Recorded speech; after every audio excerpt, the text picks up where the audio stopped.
Patuloy na nagbibigay serbisyo. Pag-asa at saya. GMA Regional TV. Kapuso ng bawat Pilipino.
Ito ang GMA Regional TV, One Mindanao.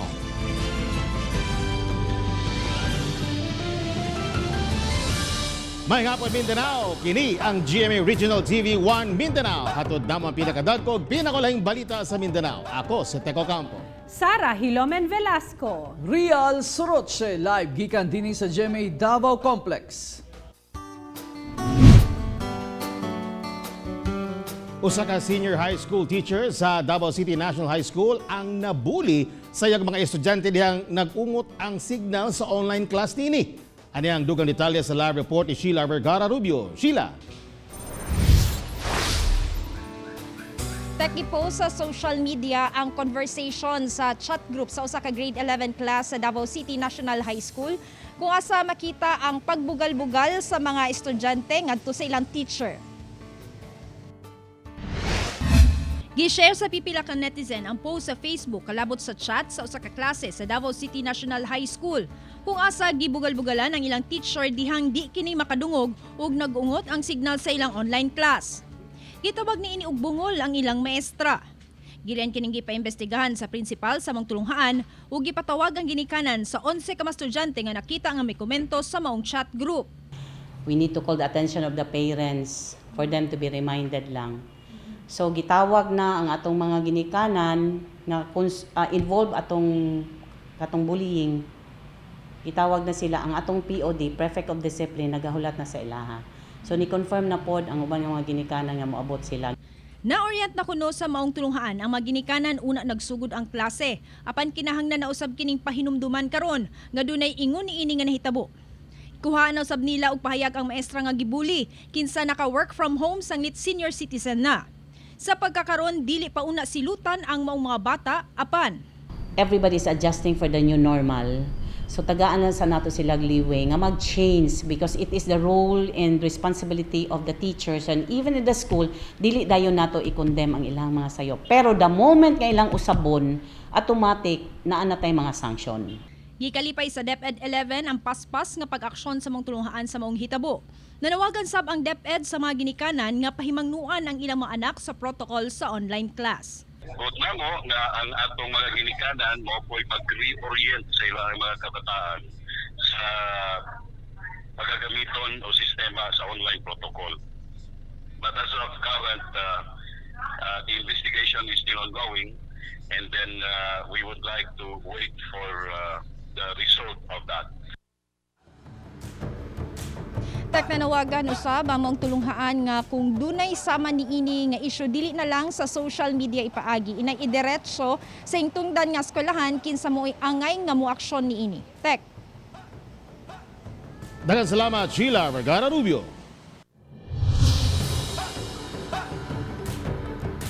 Tabi lang sa mga nangaon tungod kay sensitibo ang musunod nga balita. Babaeng rider sa motorsiklo naputlan og ulo human mibangga sa kasugat nga elf. Anay report ni Jandy Esteban.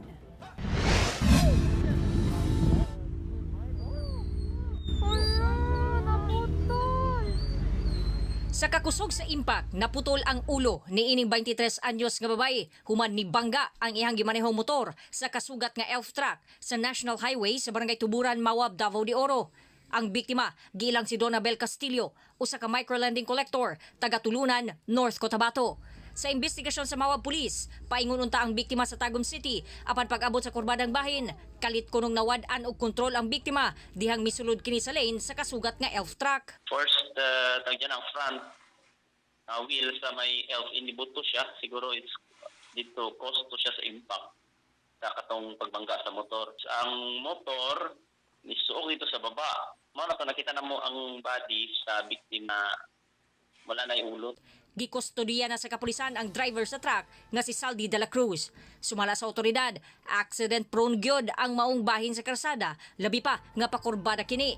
Doon na may mga warning signs sa lugar apan kinahanglan gihapong mag-amping sa pagmaneho ang mga motorista aron malikay sa disgrasya. So mga slow moving vehicle, dito mga bike, dito mga tricycle, dito mga motor, at mga traktor, kung naman tayo traktor, dili yun sila sa slow lane, dili ka nang mag-ikis-ikis. Tapos at the same time, kapag abot diri sa may paliko-liko na, be careful kay ang dalan nato danlog, especially kung mag-ulan. Ako si John D.S. Esteban para sa One Mindanao.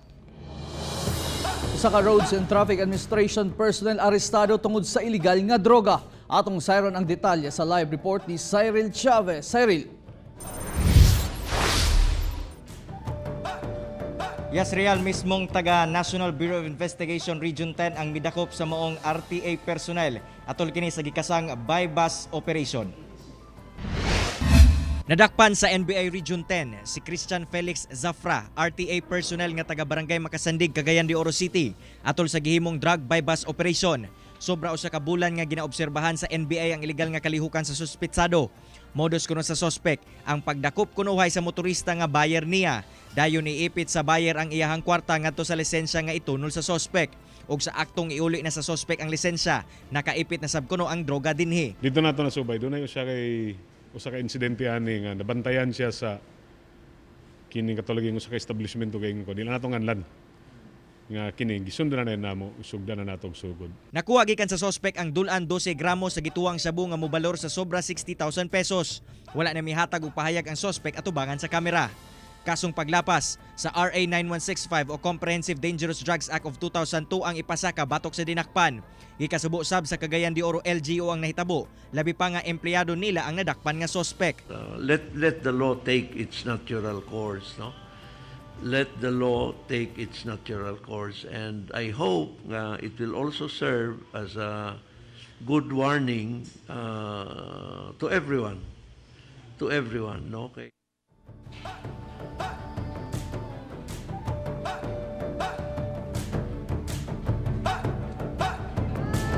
Real makonsiderang high value target ang maong dinakpan, ilabi pa nga nagapatuman kini siya sa balaod trapiko dinhi sa syudad. Nagbahad sa bang NBI ngadto sa mga nagatrabaho sa gobyerno nga nagahimo og daotan nga undangon na kini, labi pa nga pagadakpon gayud sila sa dili madugay. Real. Okay, daghang salamat Cyril Chavez.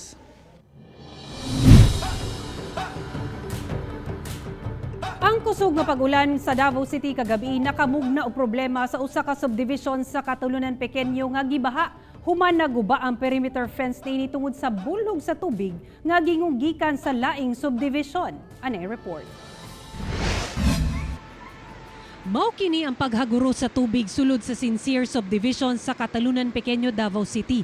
Human mibunok ang ulan pasado alas 8 kagabi. Gani kining sakyanan nalubog na sa kataas sa tubig baha. Kining maghigala nakurat na lang sa paglagubo duol sa ilang balay. Pagtan-aw na mo sa gawas na hagbong naman niya is paggawas na mo is dito mi naka-realize na gidukdok na day among likod bantog sa pressure ata sa water niya nakusgan sa pressure sa water niya bantog na hagbong ang ano na mo. Kinaugmaan kini na ang resulta sa pagbaha sa subdivision. Natumpag na ang pader tungod sa bulhog sa tubig, human kuno gibangagan sa pikas tagbalay ang perimeter fence sa maong subdivision. Na-overflow man sa dito ang ilang tubig tagahuwak, ang ilang main nga warag objective nga maluwas ang ilang pamilya siguro, bisag pwede sila pailag kaso ilang ibungkag tong among perimeter fence nga kana nga dili pud namo nga mapugnan sa ila kay ilang makatungod kay ilang bungkagon tong perimeter fence namo nga maluwas lang sila. Rason sa pikas tagbalay nga si Jerry Tormes, gihimo nila kini aron masalbar sila human nga misa kana hangtud hawak ang tubig baha nga misulod na sa ilang panimalay. Di abot ang tubig diri oh. Kini puno na ni diri. Kunya pag kuan diri di naman gin silbi kay napsulod na nga basa na among kuan diri. Among ipambakbak ang paderya. Di naman pud magsilbi gid di na mo bakbak kuno naman may soyod. Ang ginatudlong hinungdan sa mong pagbaha, ang tubig baha nga gikan kuno sa Green Hills Subdivision nga anaa sa ibabaw nga bahin sa lugar. Tungod sa pagbaha kagabii, ang tubig nga gikan sa ibabaw mipadulong dinhi gawas sa maong subdivision. Og tungod kay nabarahan ang ilang culvert, misaka ang tubig, hinungdan nga naigo ang maong perimeter fence ug nangaguba. Pero ang kini nga tubig dili ni sa among subdivision gikan kini sa tapad nga subdivision Green Hills wala mas lay tarong nga drainage. Ang among next move karon among ipatawag ang developer Green Hills nga asosasyon o unsay involved nga agency para mag-abot mi sa barangay unsay maayo nga solusyon nga dili na mautro pag-usab. Kauban si Jojo Solarte sa kamera, ako si Sarah Hilomen Velasco para sa One Mindanao. Giba ang pipila ka bahin sa Davao City ug Zamboanga City kagabi. Anang report. Nagpahigayon og preemptive evacuation ang CDRRMO sa Davao City sa mga residente sa Bacanaya Subdivision sa Katalunan, Pequeño. Kinihuman gilunupan ang lugar tungod sa kusog nga ulan kagabii. Sa kuha sa CDRRMO, pipila ka mga residente ang ilang gibutang sa luwas nga bahin sa lugar. Hinuon mibalik ra sa ilang mga panimalay ang mga residente human sa ulan. Matod ni CDRRMO Chief Alfredo Baloran, kanunay nga ginabaha ang ulas, Bago-Osiro ug Katalunan, Pequeño, matag mobundak ang ulan. Apan mas taas nga level sa tubig ang nasinati kagabii. Kining intervention nga gihimo kagabi sa atong Ancillary Services Unit, wherein gi-abrihan tong mga drainage. Nakita dito nga naay uban mga objects nga nakaharang sa kaning waterways. Samtang sa Zamboanga City, palisuray sab alang sa mga motorista ang taas nga tubig baha sa Pilar Street tungod sa nagbuntag nga ulan. Hapon diyang nagsugod ang pagbundak sa ulan ug human lang sa 30 minutos, misaka na ang tubig baha. Busa na nga tanggong ang mga tricycle sa tunga sa dalan ug ang mga pasahero gilatas na lang ang dalan kung asa naghaguros ang tubig baha ug ang uban nagpasilong na lang una sa mga gambalay. Nagpahimangno karon ang lokal nga kagamhanan sa Davao City ug Zamboanga City nga kanunay mahimong alerto labi na sa sagunsong pag-ulan tungod sa mga localized thunderstorms ug hanging habagat. Cloudy skies natin mga cloudy skies with localized thunderstorms. So kung una naman mga sitwasyon isa nagud na yung mga pag-ulan. Inubanan pa nga naa to sa onset of La Nina. So muna nga nasinati nato ang medyo above normal nga rainfall. Kauban si Jojo Solarte sa kamera, ako si Sarah Hilomen Velasco para sa One Mindanao.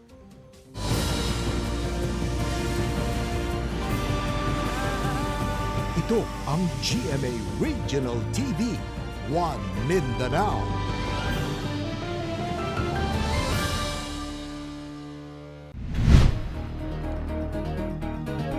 Usa ka Pakistani nga namatay sa Zamboanga del Sur nagpositibo sa COVID-19. Matod sa Integrated Provincial Health Office sa Zamboanga del Sur, kapin usa ka bulan nga nagtinir sa probinsya ang pasyente. Gikan kuno kini ug ang iyang pinay nga asawa sa Manila padulong Zamboanga del Sur aron bisitahon ang ginikanan siyang asawa nga nagpuyo sa mahayag.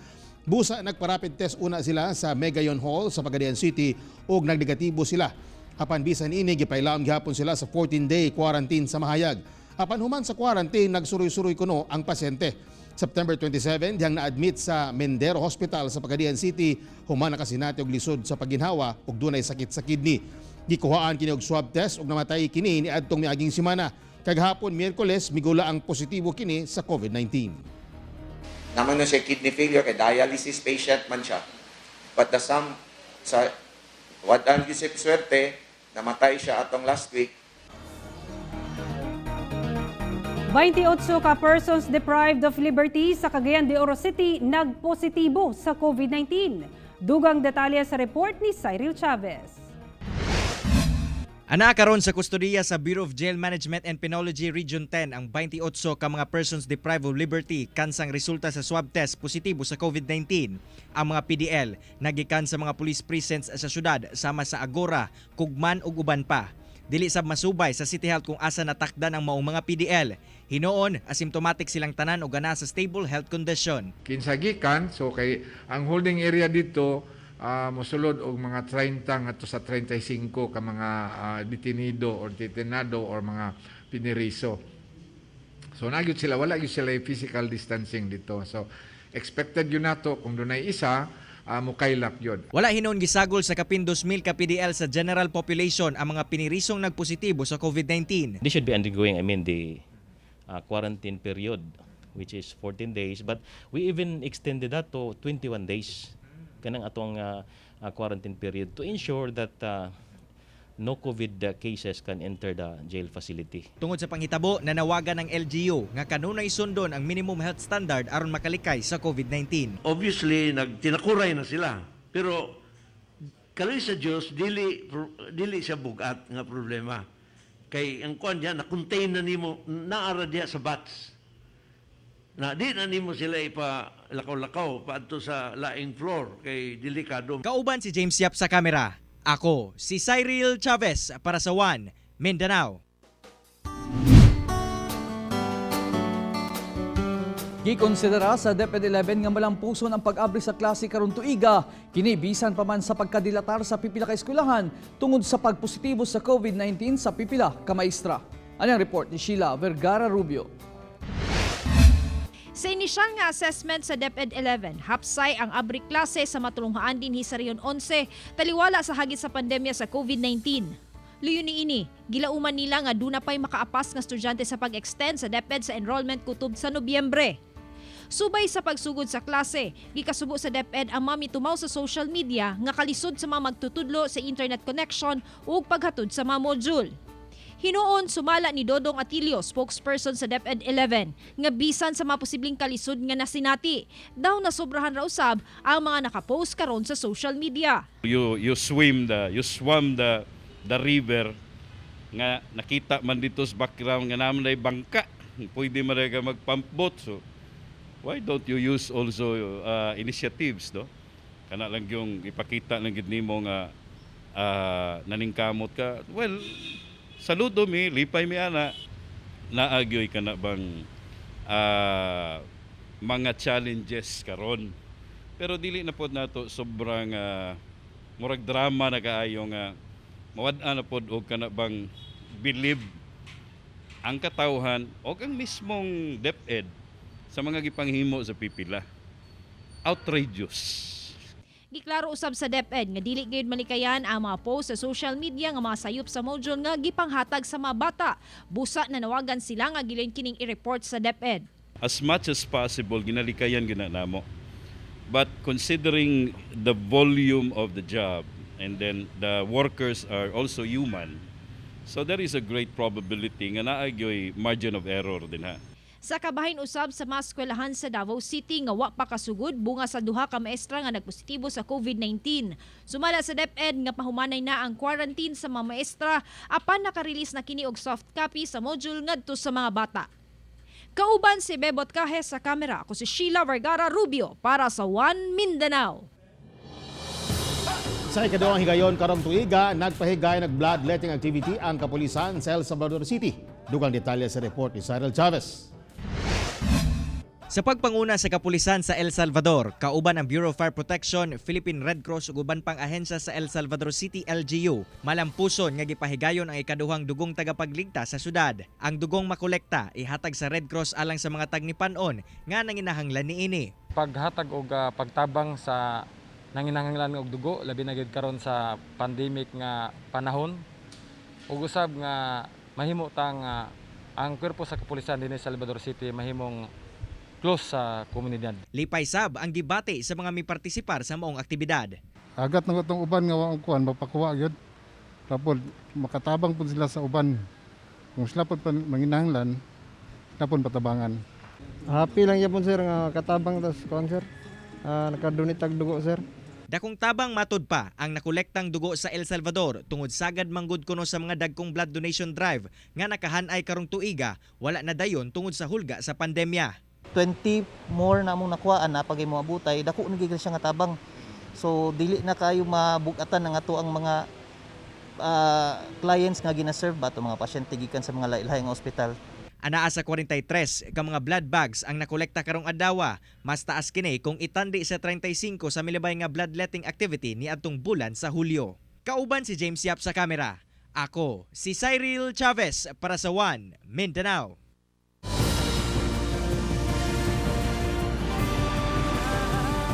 Ito ang GMA Regional TV, One Mindanao.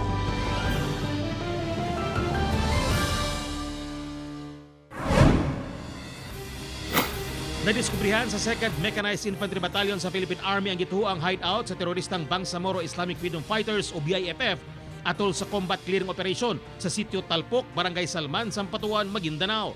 Nakuha sa Mongkuta ang 3 ka anti-personnel mines, mga gamit sa paghimo og bomba, ISIS flag ug mga buhing bala. Tungod nini, mas gipakuskan pa ang operasyon sa Joint Task Force Central sa mong lugar. Sa Claveria, Misamis Oriental, gisunog sa mga armado ang 3 ka mga dump truck o usa ka bus sa sitio Talambao, Barangay Bulahan. Ginagamit ang truck sa pagpalambo sa plantasyon sa pinya sa lugar ug ang bus mo'y ginasakyan sa mga trabahante sa kumpanya. Wala inoy nasamdan sa panghitabo, apang gikondina sa kasundaluhan ng Claveria LGU ang gihimo sa mga armadong grupo nga gituang mga sakop sa New People's Army. Sa Ipil, Sambuanga, Sibugay, arestado si Jumli Samdani sa gipatumang bypass operation sa mga sakop sa PIDEA sa Purok Marang, Barangay Tenan. Nakuha gikan sa dinakpan ang 1.5 kilo sa suspected shabu nga mukantidad og kapin 10 million pesos, mga galon nga dunay sulod nga kemikal, drug paraphernalia, pusil ug bala. Upat ka high value target nga nailang sila si Juhaid Makiindig, Rizal Waga, Harija Morena ug Angeli Peralta. Dinakpan ang upat sa gipatumang bypass operation sa mga otoridad sa Tagum City. Na-recover ang suspected shabu nga nagkantidad og 27,000 pesos, mark money ug paraphernalia.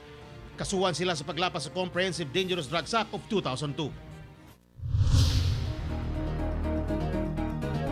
Pagpangawat og tanom sa Digo City, nahuli kam, wala pa natagbaw, ni balik pa. Ani ang detalye. Sa CCTV footage nga gihatag sa GMA Regional TV 1 Mindanao, makita ang 2 ka lalaki nga sakay sa motorsiklo nga gatuyok-tuyok sa Emily Home sa Digo City. Taod-taod, minaog ang angkas ug naniid sa palibot. Sadyang nakatsyempo kini nga walay tao, kalit gibitbit ang bulak dayon angkas ug sibat. Wala natagbaw, nibalik pa ang angkas sa motor ug gipurong na ang iyang sanina aron dunay tabon ang iyang naong. Sa ikaduhang balik nini, ang bulak na pod sa kaatbang nga balay ang gisikwat. Nailhan na ang mga suspitsado ug kasamtangan ng gipangita sa otoridad. Ako si Rial Soroche para sa One Mindanao. Sangguniang Kabataan Federation President ug 3 ka mga kauban ang nadakpan sa drug raid sa Surigao del Sur. Pinasikat sa search warrant gilayong gironda sa Tago PNP. Kauban ang PIDEA, Surigao del Sur sa balay ni Clarence J. Montenegro, 23 anyos sa Purok Avocado Maroon, Barangay Purisima, Tago, Surigao del Sur. Si Montenegro ang SK Federation President sa probinsya nga dugay ng ginatiktikan sa kapulisan tungod sa paggamit kuno og illegal nga droga. Nakuha gikan kang Montenegro ang 32 ka sachet sa gituang shabu ug mga paraphernalia. Lakip sa nadakpan ang 3 ka mga kaubanan ini sa balay nga sila Siriaco Corpus, Sherwin Montenegro nga trabahante usab sa LGU Tago ug Kennard Quiñones nga usa ka estudyante.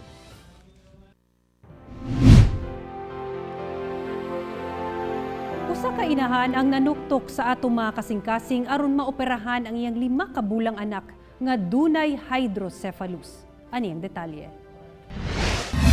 Mao kini si Baby EJ, 5 ka bulan nga dunay hydrocephalus og problema sa kasing-kasing. Duna usab kini bukol sa likod. Apan luyo sa iyang balatian, padayon kining gilabanan ang sakit. Gani gitawag na kini sa mga doktor nga Fighter EJ. Mangayo unta ko tabang ninyo para maoperahan akong anak na naay hydrocephalus meningocele. Need naman gud siya maoperahan kay tungod nagadako niyang ulo. Buot sa inahan ni EJ nga maoperahan na unta ang bata sa labing daling panahon aron sa hingpit maayo na kini. Wala na ikagasto ang ginikanan ni EJ tungod nahurot na ang ilang savings sa 5 ka bulang pagka-admit niini sa ospital. Busa nanuktok sila sa inyong mga malumong kasing-kasing na unta sila pagatabangan. Ngayo na po tabang sa inyong sa mga willing mo tabang o sa mga nakatabang sa BBEJ, daghan kaayong salamat sa inyo. Sa mga buot mo tabang, i-contact lang ang numero nga makita sa inyong TV screen. Ako, si Real Soroche para sa One Mindanao.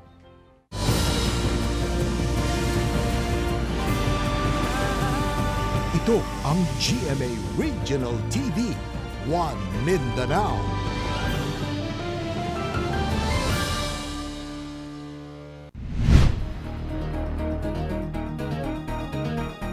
Human magpositibo si Surigao del Sur Governor Alexander Pimentel sa COVID-19 karon gianunsyo sa Tandag LGU nga nagpositibo sab ang ilang mayor. Gipahibalo sa Tandag LGU nga positibo sa COVID-19 si Mayor Roxanne Pimentel. Hinoon gipaniguro sa lokal nga kagamahanan nga stable na kuno ang kondisyon sa mayor. Nanawagan usab kini sa katawhan sa Tandag ug pag-ampo alang kang Mayor Pimentel alang sa paspas nga recovery niini. Misa ka na sa sobra 36.1 milyon katao nagkasakit og COVID-19 sa tibuok kalibutan. Samtang kapin 331,000 na ang nataptan sa Pilipinas ug sobra 13,400 niini taga Mindanao. Lapas 36,166,000 katao na ang dunay COVID-19 sa tibuok kalibutan. Anana sa kapin 25,243,000 ang recoveries ug 1,055,000 ang namatay. Samtang sa Pilipinas, doon na 331,869 nga nagkasakit og COVID-19. 274,318 ang naayo na ug 6,069 ang namatay. Ug sa maong ihap, 13,469 ang nataptan og COVID-19 sa Mindanao. 9,104 ang nakarecover na ug 460 ang namatay. Gibutyag sa Zamboanga del Sur COVID-19 Task Force nga dunay local ug community transmission sa probinsya. Ani ang COVID-19 update sa Mindanao, pinaagi ni ining report. Nagdeklara na ang Zamboanga del Sur COVID-19 Task Force ug local transmission ug community transmission sa tibuok probinsya tungod sa nagkataas nga kaso sa COVID-19. Busag giawhag ni Governor Victor Yu ang katawhan nga sundon gyud ang health protocols. Sa karon, 78 na ang confirmed COVID-19 cases sa Zamboanga del Sur. 67 ang recoveries ug usa ang namatay. Sa Zamboanga City, anaa sa 676 ka bagong contact tracers sa syudad ang gipailam sa orientation. Mato sa DOH Region 9, kinahanglan og daghang contact tracers aron makabot ang target nga kinahanglang sulod sa 8 to 24 hours, mahibal-an na ang kumpirmadong kaso ug close contact sa usa ka COVID-19 patient. Ana-ana sa 1,882 ang total confirmed COVID-19 cases sa Zamboanga City. 1,294 ang nakarecover ug 92 ang namatay. Sa General Santos City, usa ka 22 anyos nga nurse ang nalakip sa 22 ka bagong kaso sa COVID-19 sa syudad. Lakip sab niini ang mga empleyado sa warehouse sa usa ka mall sa Gensan nga gilangkuban sa manager, assistant manager, supervisor, encoder ug office staff. Doon na 446 ka kumpirmadong kaso sa COVID-19 ang General Santos City. 230 ang naayo na ug 19 ang namatay. Sa Davao City, usa ka 9-month-old baby girl nga taga Barangay 23C ang nalakip sa 40 ka bagong nagpositibo sa COVID-19 sa syudad. Nakasinati kini og sintomas niadtong Domingo. Ana-ana sa 2,163 ang confirmed COVID-19 cases sa Davao City.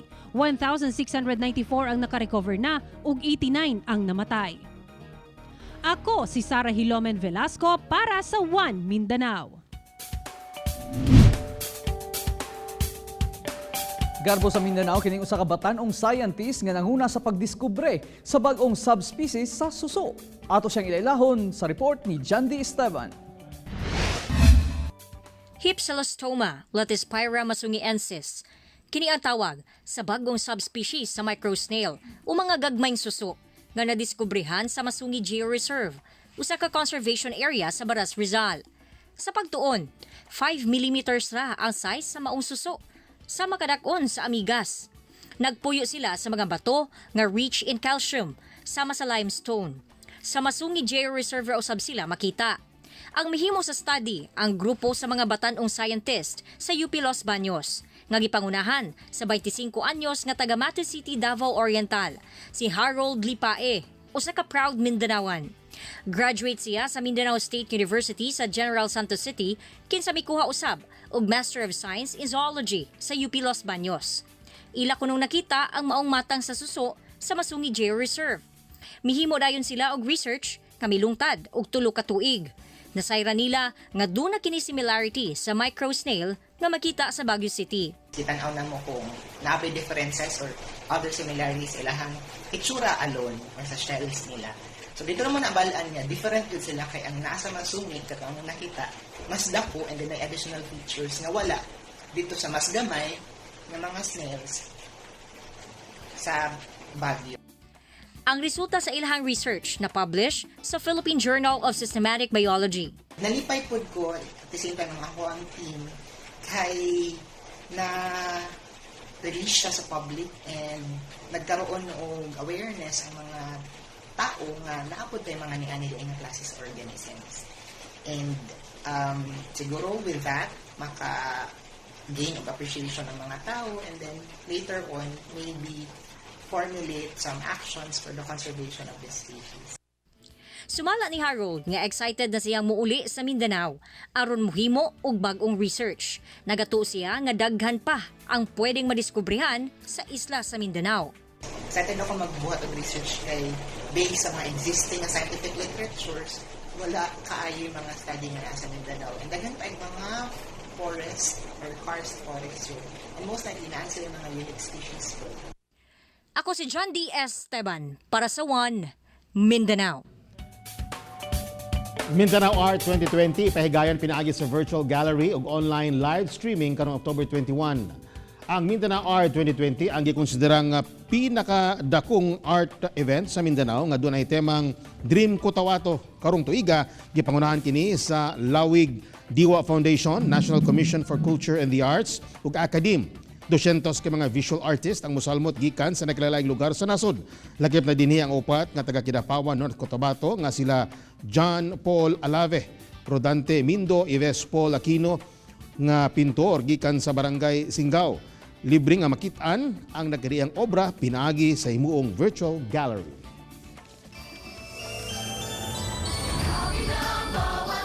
Mga kapuso, 78 kaadlaw na lang una magpasko.